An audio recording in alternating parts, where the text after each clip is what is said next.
فرمایا کہ جو مجھ سے اور حسن حسین سے اور ان کے باپ علی سے اور ان کی ماں فاطمہ سے محبت رکھے گا وہ قیامت کے دن جنت میں میرے ساتھ ہوگا۔ اسی طرح آپ کو اللہ رب العزت نے ایک خاص جو فضیلت عطا فرمائی تھی، وہ فضیلت، پہلی فضیلت یہ تھی کہ آپ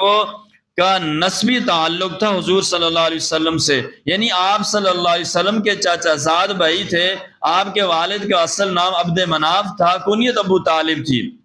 اسی طرح دوسری فضیلت آپ کو یہ عطا فرمائی کہ خلافت کی فضیلت، شہادت عثمان کے بعد دوسرے دن صحابہ نے حضرت علی رضی اللہ عنہ کی بیعت کی۔ تیسری فضیلت حکومت کی وسعت، یعنی 5.5 سال تک 22 لاکھ مربع میل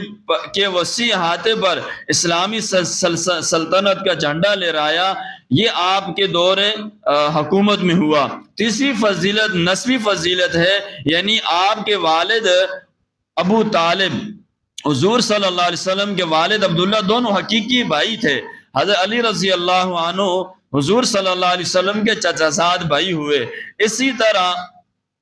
چوتھی فضیلت تربیتی فضیلت، حضرت علی رضی اللہ عنہ فرماتے ہیں میرے والد ابو طالب کثیر العیال تھے، تو بچپن سے حضور صلی اللہ علیہ وسلم کے ساتھ رہنا، آپ کے دن رات، آپ کے صبح و شام، آپ کی خلوت جلوت، آپ کے ہر اونچ نیچ کو، آپ کی نماز روزہ زکوٰۃ کو بہت قریب سے، اور حتیٰ کہ غزوہ بدر احد تمام غزوات میں بہت قریب سے آپ صلی اللہ علیہ وسلم کو دیکھا، اور آپ صلی اللہ علیہ وسلم کی ریاضت، سخاوت، شجاعت، جہاد، شوق نماز، عقائد، اعمال، اخلاق کی تربیت حضور صلی اللہ علیہ وسلم نے حضرت علی رضی اللہ تعالی عنہ کو سمجھائی اور بہت قریب سے دیکھا۔ پانچویں فضیلت ہجرت کی فضیلت ہے، یعنی آپ صلی اللہ علیہ وسلم جب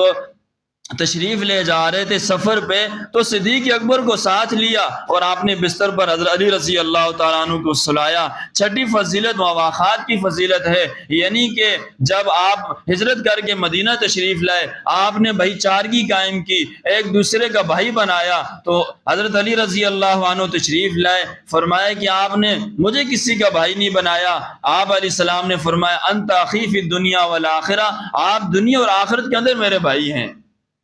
اسی طرح ساتویں فضیلت شرف دمادی والی فضیلت، یعنی آپ کی لخت جگر، چہت